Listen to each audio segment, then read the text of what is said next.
saat ini EPL itu kan menjadi rujukan FSC di dalam melihat dan menyikapi isu dari konteks atau konsep landscape hutan utuh, yang dimana diusulkan oleh beberapa kawan penggiat lingkungan. Nah, dalam konteks Indonesia ini memang FSC merekomendasikan untuk memperhatikan secara seksama distribusi EPL yang masuk ke dalam kawasan hutan produksi, sehingga jika areal tersebut teridentifikasi merupakan EPL melalui kajian HACCP yang masuk di dalam HACCP 2, maka perusahaan harus memperhatikannya.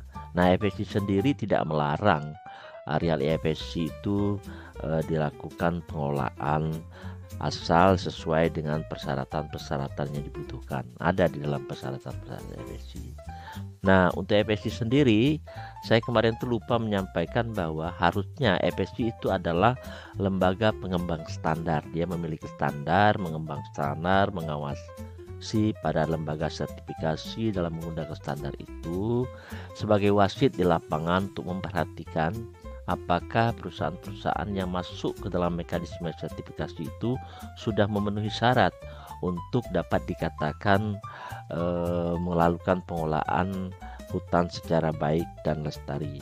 Nah, memang agak berbeda karena kalau lembaga sertifikasi sendiri itu adalah sebagai wasit, sementara FSC sendiri adalah lembaga pengembang, pembuat standar, dan mengawasi kawan-kawan lembaga sertifikasi dalam menggunakan sertifikasi. Nah, di FSC sendiri dia juga bukan lembaga akreditasi, karena akreditasinya itu diberikan kepada ASI. Demikian. Terima kasih. Saya akan jelaskan sedikit tentang EPL ini. Definisi tentang EPL sendiri itu sudah jelas menyatakan bahwa EPL itu adalah landscape hutan utuh dengan beberapa kriteria, terutama bertangkut tentang bentang dengan luasan yang besar minimal 50.000 hektar, di mana tidak terfragmentasi oleh infrastruktur dan lain sebagainya.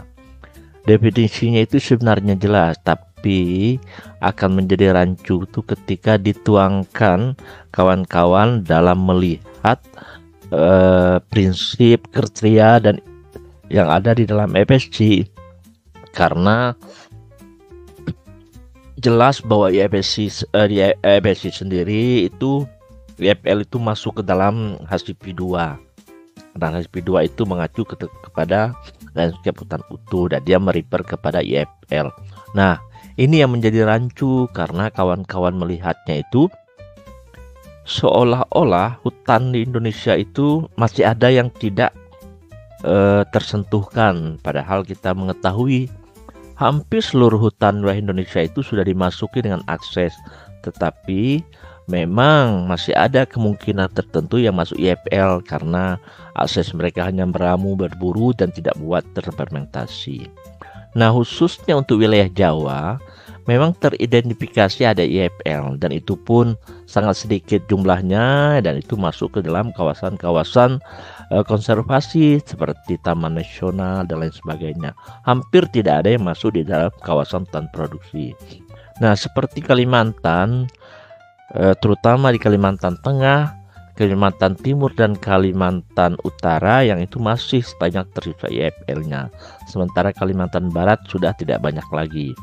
Kemudian untuk di Papua, ya memang kita ketahui bahwa hampir seluruh wilayah Papua itu adalah menjadi kepemilikan adat atau komunal yang dikelola oleh tua adat yang biasa mereka kenal dengan Ondo Api.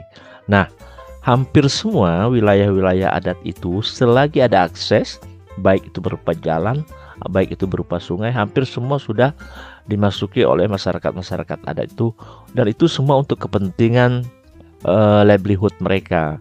Sehingga kalau bicara tentang konteks tidak tersentuhkan, ya hampir tidak ada EPL di wilayah Papua. Tetapi ketika mengacu kepada definisi bahwa mempunyai ekologi dan lain sebagainya masih ada. Nah, yang harus kita perhatikan bersama ini adalah bagaimana FSC menyikapi definisi-definisi seperti ini dalam tataran implementasi untuk memenuhi prinsip kriteria dan indikator yang sudah dikembangkan, sehingga kawan-kawan dari lembaga sertifikasi auditor ini tidak membuat definisi sendiri.